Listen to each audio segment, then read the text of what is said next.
Good to have you along here, three and out. On this Thursday, Kevin, BJ, and Ben, glad you're making us a part of your day. So much to get to here on the program in just a short amount of time. We've got some Major League Baseball for you. The wild card games, certainly unbelievable. The Dodgers beating the Cardinals, bottom of the ninth, walk-off home run last night. And we'll have the divisional series coming up here starting today. So first pitch coming up just after 4 o'clock. We'll take you right out to the baseball once we get there. Brad Lester going to join us coming up here on the program, former Auburn running back, NFL running back. And we'll get to our picks today because the Braves play tomorrow, which will keep us really, really short for the show tomorrow. I believe we have Eric O'Flaherty to join us ahead of potentially Braves baseball tomorrow. Very short show here on 3 and Out on Friday due to the Braves' first game with the Milwaukee Brewers. So we'll get to that. We'll get to our picks coming up this hour as we lead you up towards baseball. But we do it every week. We got to set you up. Go ahead and get you squared away, BJ and Ben, for your TV viewing pleasure this weekend.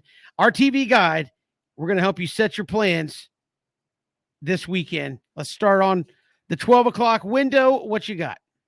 All right, and I'm going with one television, okay? I'm focusing on one game. I've been consistent with that. If it becomes boring, I'll change channels, but I'm starting out at noon with Arkansas at Ole Miss. I want to see how both of these teams respond on Saturday. Really good teams. I think teams that deserve to be in the national top 20, as they are, but are you able to bounce back from not only a defeat, but a considerable defeat, Ole Miss going down to Alabama, and, of course, Georgia shutting out Arkansas. So I think it's going to be a testament to the coaches, to the veterans on the team, to find a way to bounce back, establish confidence, be aggressive. But I think this is a fascinating game in the SEC West. And we've heard the question, who's the third best team in the SEC, right? After Alabama and Georgia, Alabama, however you phrase it. So at noon, I'm checking out Arkansas and Ole Miss. I guess that's 11 a.m. local time, but I'll go Arkansas, Ole Miss at lunchtime. I mean, I don't know. When it comes to these 12 o'clock games, Kevin, I mean, the thing about me is, okay, BJ talking about Arkansas, Ole Miss. My Gators, man.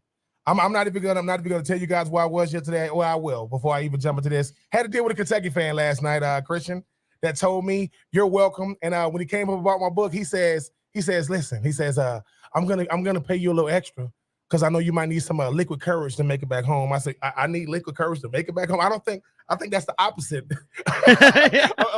of making it back home. But no, BJ, I always have to throw some jabs in my Gators, man. But no, I know I'm gonna stick with the Arkansas Ole Miss game for this reason. I mean, when you think about the fact that Matt Corral and those guys want to try to rally after last week in Arkansas, they're both coming off about as devastating losses as you can with, not arguably, the two best teams in the country. I want to see how they bounce back. Arkansas right now is still my team to watch in the SEC West because I don't judge nobody on when they play Georgia because Georgia's defense don't even allow touchdown passes.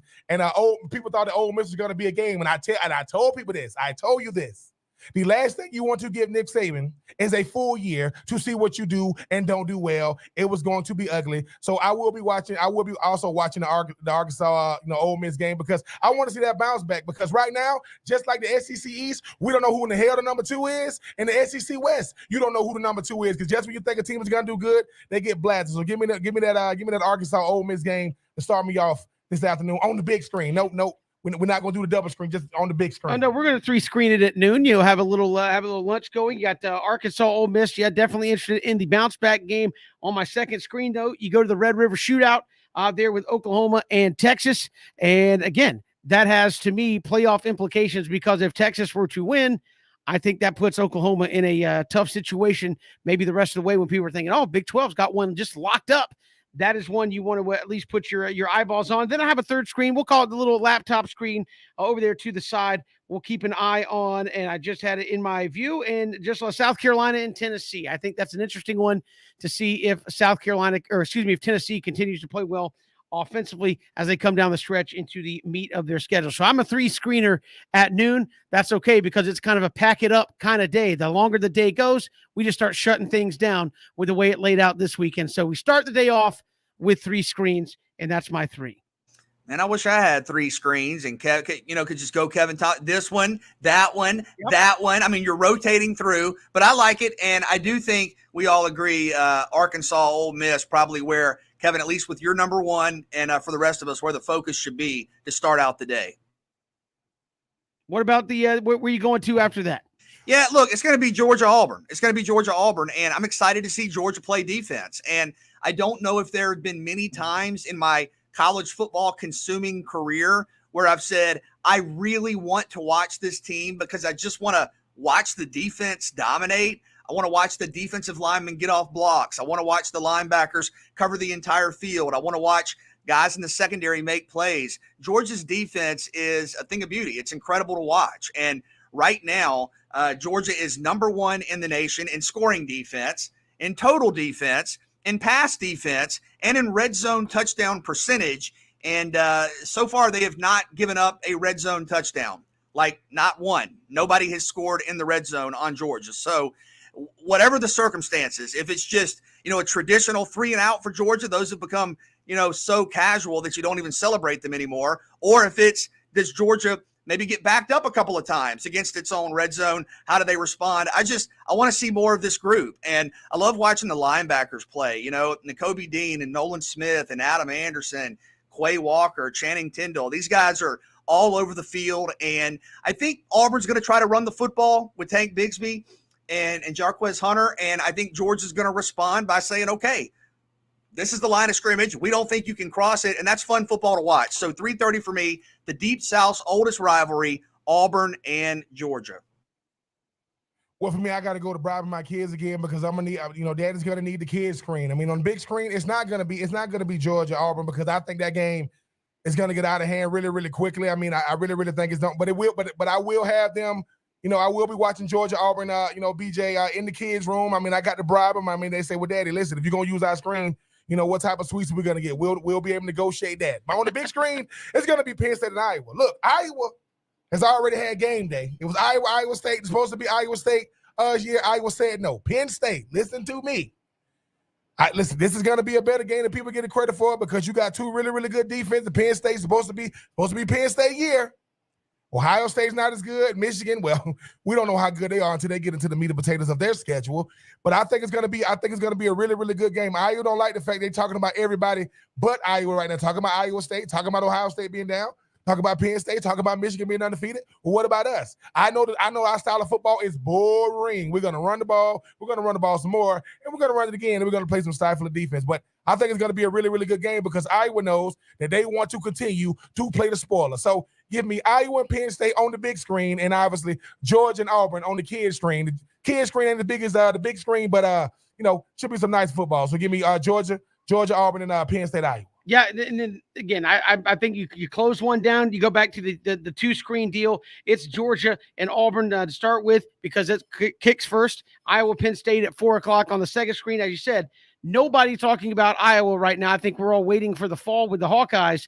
But if they beat Penn State, all of a sudden you look at them and go, hey, they're in the top 5. We'll have a top 5 win. Why aren't people necessarily talking about Iowa? I think that's a very good point there, Ben. Under the radar Iowa team, number 3 versus number 4. And again, it could be 9-6, but it could be some great dramatic football as well. And again, we'll get to our picks later in the show, but we'll see how well Auburn hangs with Georgia. It might be a quick switch over to just Iowa and Penn State there when it kicks at 4:00. And then if you just hate your team's had a bad day in the 12:00 window and you're just depressed already and you want to depress yourself some more, watch UConn at UMass. That'll make you feel even worse about your day on Saturday. But that one is at 3:30. All right, where are you going after that, BJ? Really looking forward to Saturday evening, and I'm checking out Kentucky and LSU, and that game's in Lexington. Now, here's what I want to see. Last Saturday, great atmosphere, the upset, the generational win for Kentucky at home over Florida. It was very special. Can you maintain that? Because I think we have seen examples of teams who have gotten off to a great start, who have had that signature win, so to speak, and then the game after the signature win, there hasn't been the same emotion, the same execution. So I want to see if Kentucky can bring it again on a second straight Saturday night in Lexington. And playmakers all over the place in this game. I mean, Kayshon Boutte is just incredible. He and Max Johnson. Now, LSU can't run the football for whatever reason, but Max Johnson to Kayshon Boutte, that's one of the top tandems in the country. And then Chris Rodriguez wrote a story on Southern Pigskin. This guy should be getting Heisman Trophy consideration. Can't wait to see what he can do against LSU's defense. But I will say this, I don't yet know how to make like the game actually play on my phone. You guys will have to show me like how to get the TV on my phone. I don't know how to make it work, but I will be checking the game cast, okay? Virginia Tech hosting Notre Dame. And Kev, you've said this, we all kind of have turned the page in the ACC. Well, Virginia Tech has just one loss, and they do have the head-to-head over North Carolina. If you can also beat Notre Dame, a national showcase type game, can you move back into the national top 20 and maybe get some momentum to be that top team in the ACC Coastal? So LSU and Kentucky, that's my screen, but I'll be hitting refresh for the updates on Notre Dame, Virginia Tech. All right, for me, I'm going to have to fire up the laptop because I'm going to be watching 3 different games. On the laptop, BJ, I do think I'm looking forward to that Notre Dame Virginia Tech game. I want to see if Virginia Tech, is a contender or a pretender. I know the Notre Dame lost already to Cincinnati. They're coming off a loss. How do they bounce back? Virginia Tech, started off the season well. Only got one loss. I think it's going to be a really, really good game. I want to see if Kentucky is legit. And the thing is, they beat my Florida Gators last week. Hey man, fair and square. I'm not gonna do nothing but congratulate those guys. But LSU, they got to have that bounce back. Coach O can't have back-to-back losses, especially one being if it's gonna be Kentucky. Mark Stoops trying to keep that Coach of the Year, going. But and that's on my kid's screen. On the big screen, boy, that's the writing checks game. Jimbo, to check this offseason. Said, man, we coming for them Alabama boys. Well, he didn't know that Haynes King was going to be out for the year, and he didn't know that he was going to be coming into 0-2 going into this game. Now, didn't beat Arkansas. And now you're talking about, didn't beat Mississippi State. Now you get Bryce Young in the game. So for me, sometimes you want to just see things up close and personal, and that HD, boy, look like you at the game. I'm not at the game, but Jimbo, boy, listen, be very, very congratulatory, but in the pregame because it ain't going to matter when they kick it off. So give me Alabama, Texas A&M on the big screen, Kevin. It should get ugly very quickly. It means you can go have social hour pretty early. Have some friends over, watch the first couple minutes, then have social hour there while the game's going on. But I largely agree. My interest lies in LSU, Kentucky till Bama A&M starts. Then I'm flipping over to that at 8:00, and then once that's uninteresting, I just kind of go make a sandwich and socialize. Have my own Discord as I wish. Get some early rest on a Saturday night after those get out of control. The late window after A&M Alabama, that might be as good as a snooze button after you get past those games. But yeah, I'm really kind of looking at Kentucky, LSU early. Then in my focus there, Alabama, Texas A&M to see. Again, everybody writes you off. It's college football. Stranger things have happened. But I don't see it necessarily with Texas A&M, but at least is one to check in on and watch if Texas A&M, it's at College Station, can make it a ball game there against Alabama this weekend. I didn't know you were having a huge party Saturday night. I keep hearing about social hour. What's that all about? So where you actually leave your house and you go out to, say, a restaurant, interact with other adults, and talk about life and stuff while the game's on. Yeah, I'll have to try that one day. It sounds weird. That's your quick TV guy. We'll come back. We're talking Georgia Auburn with Brad Lester, former Auburn NFL running back. He'll join us when we return here on 3 and Out.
Good to have you here, 3 and Out on the Southern Pigskin Radio Network.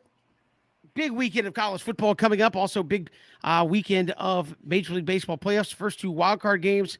Fantastic drama. And now we get into the divisional series, and we'll have that for you coming up 4 o'clock, top of the hour. We'll get you ready for first pitch there as we get some baseball action for you here on a Thursday. We are efforting Brad Lester, former Auburn running back. And certainly, BJ, you and I talked about this yesterday on the show. Be interested to get Ben's thoughts on this. Is what do you do if you are Auburn to try to move the football consistently? And I know everybody says, well, we can come up with a game plan. So far, there's been, 5 attempts and 5 average attempts at trying to move the football against Georgia and this Georgia defense. What can Auburn do? We've talked to a number of folks that, look, Bo Nix just runs around trying to make something happen with his feet. That ain't going to work. Can you line up and smash mouth with this team? I don't think so. So what do you do if you're Auburn? I mean, good luck with this. I wish the Tigers the best of luck, but I think they're going to try to run the football and use running off tackle maybe as a way to kind of keep Georgia off balance, maybe some read option. You mentioned Bo Nix and his mobility, and then maybe a couple of shots downfield. But, Auburn has been very successful with big plays on the ground. Ben, you know this. Florida's number 1 in the country in terms of team rushing average. Every time Florida runs the football, they average 6.89 yards per carry. Auburn is number 2 in the country. Auburn averages 6.81 yards per carry, which is really, really good. So when you think about Tank Bigsby, when you think about Jarquez Hunter and Nix running, whether it's by design or on a scramble, Auburn's been able to get first downs, get chunk plays, hit home runs running the football. Now, if they face a defense like this, nope, because there isn't a defense like this. And Georgia's defensive linemen run like linebackers. Their linebackers run like corners. I mean, sideline to sideline, the way they cover the field is amazing. But I don't think Auburn's passing game, and Demetrius Robertson's been a big-time playmaker. You're still young at receiver outside of Robertson, and Bo Nix is still completing only about 58% of his passes. Very good. Ben, I think they're going to try to run the football, get to the edge, try to get some big plays, maybe try to use some deception with some read option. I think that's been what's made Auburn successful so far. I don't know that it's going to work, but I think that's what they're going to try to do. You got a defense as great as Georgia's, and they don't give up a lot. Sometimes misdirection might be the best way. I mean, one of the greatest defense I've ever seen, as far as like just not being able to hardly move the ball. That 2002 Tampa Bay Bucks team, because they had everything you need. Like they had everything.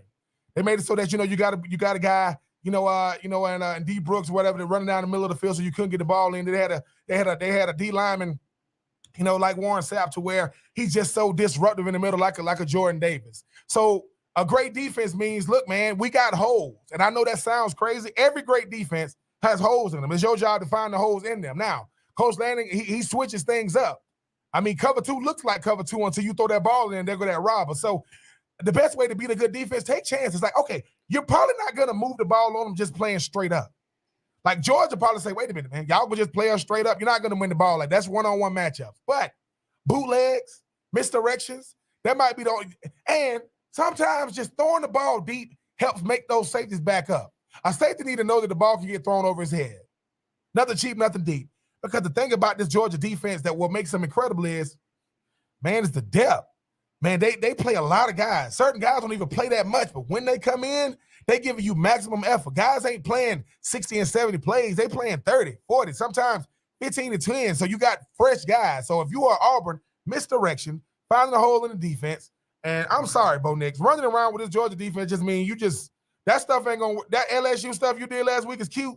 That stuff ain't going to work against Georgia because the one thing those safeties going to be keep doing, they're going to keep backing up. They're going to keep everything in front of them. So for me, misdirection, RPOs might work, but you got to find a way to keep a clean pocket, which they're going to force you to do everything you want to do quicker than you want to do it in. But if Bo Nix ever had to want to have a game of his life, I'm not saying that can't be done. I'm saying you got to find the holes in the defense. Don't try to improvise. Take what they give you. And look, man, and sometimes you got to win some of those 50-50 balls because what I see from Georgia now, man, it's like, dude, those guys, it's like when they sub, it look like hockey. How they sub in hockey, like all those guys switching in and out. Those front seven, maybe 7 different guys. So playing fresh guys has definitely helped Georgia. But if you are Auburn, if I'm playing against a defense like Georgia, gotta make those gotta make it count. Gotta get off the gotta stay on the field. Gotta extend drives because you can't be doing 3 and out. That's not gonna help you. And find a way to get some misdirection stuff because the last thing Georgia want to show is that they're human. It's almost like, look, you got to be able to show these guys that we can do it because that first quarter gonna be very, very telling. And if they can find a way to extend some drives, find the holes in the defense, some misdirection stuff, and hit some of those 50-50 balls if and when, and throw the ball deep just to back them up, that gives them maybe a little bit more of a shot than if they, because I mean, like I say, Bobo. Well, that's the game. That's the game plan, and as the old saying goes, Ben, all that's well and good till you get hit in the mouth, and then you're going, wait a minute. This is not working the way we thought it was going to. Well, no, I mean, what I'm saying is, everything you do that's lazy on offense, you got to be efficient at when you go up against a great defense. If the route is at 10 yards, you can't be at 9.5. You can't be at 11. When that quarterback gets in the 3-step drop, you got to be ready to get your eyes around. Because that's the thing about Georgia is they put themselves in a position, but I know where you're going. You got to beat me to the spot. And it's hard to beat Georgia because you got to be good for 4 quarters, not spurts. You got to be good at 4 quarters. So I just think that, if you are Bo Nix, it's not that you ain't capable of. You beat Alabama your freshman year when you didn't even really know what was going on in the SEC. So for me, you got to go out there and not do that cute stuff. And like I said, Georgia is one of those defenses to where just like the Alabama billboards, we didn't say we can't be beat. We are saying that you're going to have to show us play in and play out. Because when them subs come in there, you go, oh, that's a freshman, that's a sophomore. Doesn't matter. Jordan Davis going to put a lot of pressure on that center, man. That's a lot of beef coming at you. So I mean, that's why you play the game. That's why you enjoy it. But you better show that Georgia's human sooner rather than later, because if that superhuman juice hits them first quarter, it's a wrap. I mean, this may sound crazy, but I think some of Auburn's best offensive plays may have to come on defense and special teams. And I know that's nuts to think about, but if you're Auburn, I don't know how realistic it is against a defense that's giving up 110 points or yards per game and 4 points per game that you're going to drive the length of the field multiple times. I think you got to get some turnovers and some short fields. And whether it's a sack and a fumble or an interception, I think you have to get the ball in plus territory to help your offense out. And then special teams, Demetrius Robertson's averaging 18 yards per punt return right now. So can he get loose and maybe flip field position for you? Auburn actually leads the SEC with 3 block kicks this season. Could you have a block kick? Ben, I think you were involved in a game out at Auburn where there was a big block kick. Can you get a big special teams play or a turnover to help your offense out? Because there's a considerable difference in getting the ball at the 25 if you're Auburn and having to go 75 yards for a touchdown versus maybe a turnover or a big return that gives you the ball at, say, Georgia's 35. Maybe. I mean, more pressure should be on everybody but the offense right now. If you are Auburn's offense, you already know that defense and special teams are going to have to come out there and play out of their minds. I mean, the thing is, we're talking about how great Georgia's defense is. I mean, if you Auburn's defense, you can find some play. Georgia's offense isn't world beaters. They good, they efficient, but you got to go out there and probably force them into some 3 and outs. It looks like Stetson Bennett is probably gonna start. He will throw that thing around a little bit if they allow him to. So I just think that this is the type of game to where you learn a lot about yourself, BJ. But I do think, yes, find a way to get a turnover. If you Auburn defense, find a way to make a special teams play, because momentum will be your best friend if you are Auburn, because freaky things do happen in Auburn when Georgia plays. Yeah, it's crazy what happens there on the Plains. So one thing that we do know for sure, and we saw Arkansas and Vandy find out, if you score 0, you're not going to win the ball game at the end of the day. We'll come back. We've got more to come here, 3 and Out on this Thursday afternoon.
Great to be here with you on this Thursday, leading you up towards some baseball here this afternoon as we get into the divisional rounds. The first two wildcard games have been fantastic. Nothing like playoff baseball with it all on the line. And we'll have first pitch for you coming up just after 4 o'clock here this afternoon as part of a doubleheader worth of action. We get to our picks segment here as we're going to have a very short show tomorrow leading up to Braves and Brewers on Friday afternoon. Christian gave me a little pep talk. I thought I was really bad last week. Apparently, I was just bad. I wasn't really bad or terrible. I was just bad. I was 4-7, and a lot of us apparently were pretty bad last week, or 4-6, I guess, if we pick 10 games each week. So here we go. Without further ado, let's see if we can do better this week. Arkansas is at Ole Miss. Top 20 matchup. Both teams ranked. Both teams looking to bounce back from a pretty tough showing a week ago. Ole Miss, a 5.5-point favorite. So Arkansas plus 5.5 if you go the Hogs' way. Yeah, and I think I trust defense a little more than offense at this point, especially if you're giving me close to a touchdown. I think this will be a close game. Great test to see who can bounce back. I think both teams are good, really good. But I think if you're giving me, 5.5 points, and I think Arkansas will have a bounce back effort defensively, I will take the Razorbacks. Ooh, man. Coming off Georgia, coming off Alabama, and then, you're trying to get that bounce back. But I do think I do trust Ole Miss a little bit more. I think Lane Kiffin and Matt Corral gonna get that offense going. BJ, I know that Arkansas does play good defense, with Catalon and those guys, but I will take Ole Miss over them boys. Yeah, I think the better bounce back is Arkansas over Ole Miss bouncing back from Alabama. I think Arkansas, you said, a little better D. Arkansas, I think, probably have a better game plan at controlling the football, which means Ole Miss maybe won't get it as much. Give me Arkansas plus that 5.5. South Carolina is at Tennessee. Tennessee just put up 60 in an SEC game. They are a 10.5-point favorite against South Carolina. I think it's going to be hard to maintain that. Last week was a historic effort for Tennessee. Like you said, over 60 points, over 400 yards rushing for the first time. And I think to maintain that week to week is going to be tough. That's a lot of points for a division game, for a conference game. I feel like Tennessee will probably win, but if you're giving me 10 points, I will take South Carolina to cover. Ooh.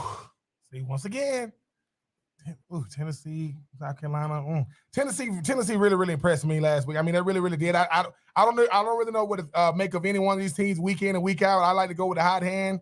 So because of that, and I will say this, BJ, them unis that Tennessee gonna be wearing, ladies and gentlemen, congratulations. You can make sherbet look good if you add some chocolate with it. So with them black unis, hey, I'm gonna say, give me them Tennessee boys this weekend. What kind of chocolate are you having? I'm sorry. Little charcoal with it. I apologize. Little charcoal. Yeah. But no, the uniforms, I thought they wore those once before back in the, Brent Schaefer? Didn't they wear black against? Okay. I thought Brent Schaefer was the quarterback. So that's why we haven't seen it in a long time. Maybe so. We've got, but they got the uniforms. I think they're going to be fired up after a 60-point performance. I'm going to lay the 10.5. I'm going to take Tennessee at home over South Carolina. The Red River Shootout, Oklahoma and Texas. Texas number 21, Oklahoma 6th ranked in the country. Oklahoma just laying 3 points in this ball game. I'm going to take Oklahoma. I don't think that they've had necessarily a great performance all come together. I know fans and media have been a little frustrated with Spencer Rattler, but that's going to come back around. He's going to produce. This is the introduction into the rivalry for Steve Sarkisian. Oklahoma, I think, looking to prove a point. Hey, don't forget about us in the college football playoff race. We're still undefeated. That's a very small line. I will take the Sooners and lay the 3. BJ, you overthinking this thing. Just like when it comes to Michigan, Ohio State, Michigan can't beat Ohio State. Texas cannot beat Oklahoma. I don't know what's going on, Sarkisian or not. They can't beat them. I think you overthink giving them Oklahoma boys, whether Spencer Rattler bounce back or not. They will find a way to get that dub, giving them soon. Yeah, I'm going to take Oklahoma as well, laying the 3 points in the Red River Shootout. West Virginia is at Baylor. Baylor laying 2.5 points to the Mountaineers. Yeah, this is kind of a hard game to predict because of the offenses. You can see this game quickly become 47-44, but you also had a good defensive effort against Oklahoma from West Virginia. So maybe I trust the defense there a little more. I will take the Mountaineers to win on the road. Oh man, I mean, when I get to sticking to BJ picks, when you talk about the defense, and then Baylor come out there and light them up. But I will step with the Mountaineers. I mean, when you talk about two teams like this, I don't really get a chance to watch them as much as I should. I mean, when I think of Baylor, obviously I think of high-powered offense, but defense always finding a way to be the focal point of 2021. So let me go with the Mountaineer boys. Yeah, a lot of 9-1-2 flavor there on the West Virginia roster. I'll take West Virginia getting the points there as well. Georgia at Auburn. Top 20 matchup. Georgia, though, a 15.5-point favorite. Georgia's done really well against the spread so far this year. They're laying 15.5 to Auburn. And I've been wrong like literally every week with this because I always pick the team that Georgia's going to beat, taking the spread. Auburn to beat Georgia.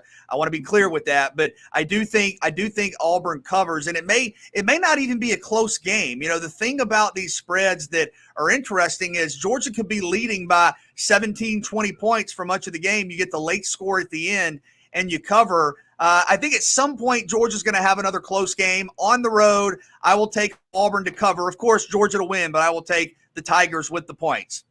Yes, I was going to take Georgia to win, but I do think Auburn will cover for the simple fact that, I mean, this Georgia team is going to be Georgia team is going to be very, very stingy to get points. But I mean, it's that Georgia offense that scares me. I mean, I know they're going to find a way to get in the end zone, but very, very, very, very conservative with the play calling these days. So I do take them Bulldogs to win, but them Tigers to cover. Yeah, I think Georgia laying the 15 until they don't cover. I guess I'll go with them to cover, even if it is a super large spread. We've got Brad Lester apparently set to join us when we come back so we can get the rest of our picks. Go to ESPNCoastal.com this week and get the full list of our picks there. This is 3 and Out on this Thursday afternoon. Brad Lester set to join us next.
Good to have you along here, 3 and Out on the Southern Pigskin Radio Network. Kevin, BJ, and Ben.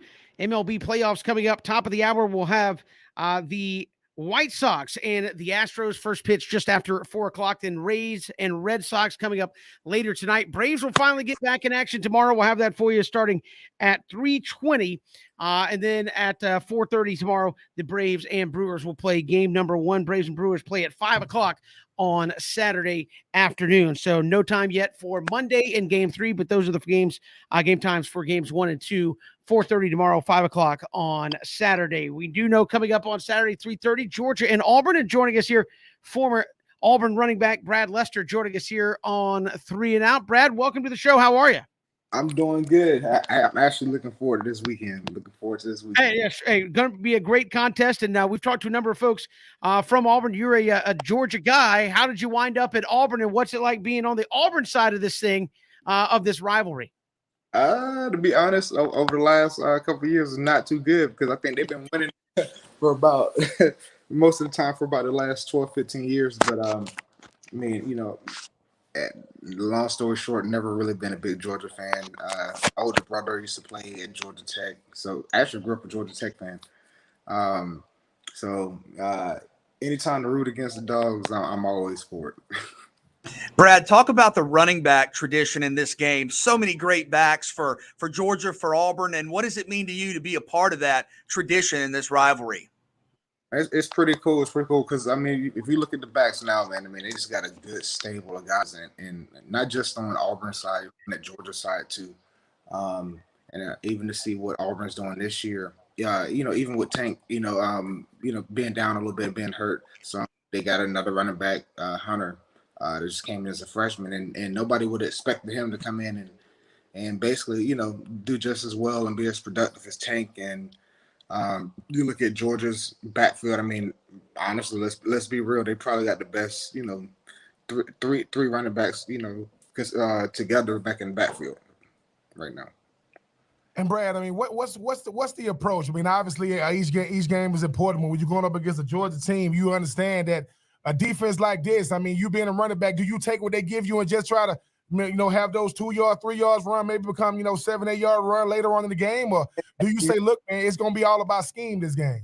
You called the game plan right there. Don't turn the football over. Let that clock run. Make them make mistakes. Because I mean, especially as good as their defense is, you're not gonna be able to just make a lot of things happen. So my thing is, they just gonna have to run the football, throw the ball every now and then on play action. But if anybody's gonna know their scheme better than anybody, it's gonna be Mike Bobo. Because you got to think he's worked with Georgia for years, and basically coached with Kirby. So I'm pretty sure he's gonna know everything that he's gonna know, and vice versa. So it'll be pretty interesting. Yeah, Brad, what's it like in that Auburn meeting room, the offensive meeting room, when you look at the tape and say these guys have not given up any points in 2 SEC games? They're giving up 4 points a game. Not much total. I think just over 100 yards of total offense. Are you guys looking at each other and go, what is it we're going to need to do to make it happen? What's the conversation like this week inside the locker room when you see a defense that's been so dominating? I mean, right now, all they can really do is just, look to not turn the ball over. Be consistent. Let that clock run. Don't turn the ball over. Try to make things happen on special teams and make them make turnovers. Make them lose the game. Brad, what have your impressions of Brian Harsin been so far, 1 month into the season? I'm gonna be honest, and a lot of people don't really like it and probably not gonna want to hear it. He has to have a lot of balls to do what he did last week and to pull his starting quarterback, or 2 weeks ago, pull his starting quarterback in the middle of a game against Georgia State, and then come back the next week against LSU and basically do the same thing, and then put him back in. They to have the trust in his quarterback and the way he's coaching them, and to calm him down and not just pull him out and be like, what you're done for the season. But to be able to pull him out and be like, hey, calm down. I'm gonna give you about a series to get it together, then I'm gonna put you back in. I mean, just how he's handling the whole quarterback situation, and because Auburn fans, they're not easy about when it comes to certain positions and players producing. And just the way he's handling it, and keeping all those guys together, and I'm very impressed. For a first year being there and to do what he's doing, I'm extremely impressed. Bo Nix is a guy that like to improvise. I mean, that fourth quarter against LSU was about as good as I've seen as far as like him running around. Now, I don't know if that's going to work this week with his Georgia defense, but I will say, Brad, how would you go about playing with a guy like Bo when you know that it's hard to get past tendencies and he has a tendency to try to do too much during plays sometimes? I think at this point in his career, I mean, we're 3 years in now. So, I mean, this is when we're like, hey, man, you've been our starter for 2 years now the third. Show me something. Show me you're a 3-year starter this week. Show me a 3-year starter and show me that I didn't make a mistake as making you my starting quarterback. I mean, that's what's got to happen this week. And I mean, he's going to do something different. Because if you really look at it, so far this year, Georgia hasn't played against a quarterback that's just kind of, I don't know. Even last week, I was very surprised with what's the quarterback from Arkansas? KJ Jefferson. Yeah, I was surprised with his production. So I mean, it's just like I don't think they've played against a QB that's just actually sat in and it's like, you know what, I'm gonna play my game and I'm gonna go beat this defense. Finally, if Auburn's gonna win, I was gonna ask what's the biggest key? If Auburn's gonna win on Saturday, what must they do, Brad? Bo, don't throw no picks. Just run that football, take the 5 to 6 yards they give you. And defense, you can bend a little bit, but you can't break. I mean, they're just gonna have to. It's gonna be a hard-nosed football game. I don't see there being a whole lot of points scored on either end. I mean, if watch both teams come back and score like 40, but I just don't see either team scoring a lot of points because I don't think people are giving Auburn's defense enough credit either.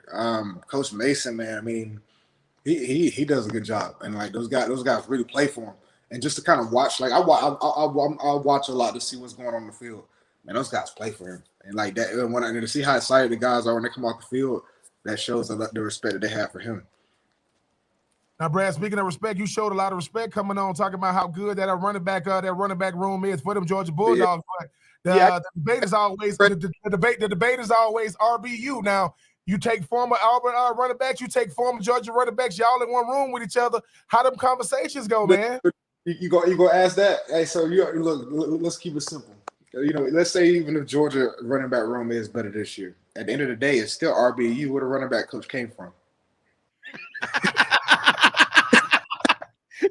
Brad Lester joining us here on 3 and Out. Hey, we appreciate the time, man. Thanks so much.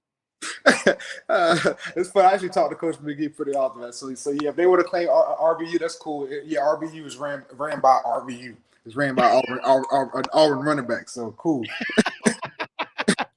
Brad Lester joining us. Brad, again, we appreciate it. Thanks so much. No problem. You have a good one.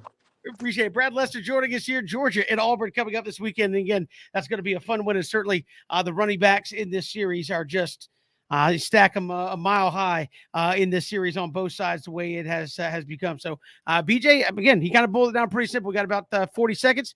Don't turn the ball over, and that'll give you a chance.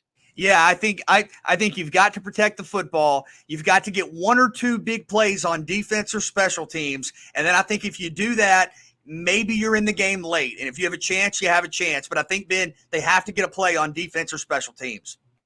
Listen, man, one of my favorite movies was it Take It? And the guy looked at him and said, good luck. No, oh my goodness. Don't get me started on that.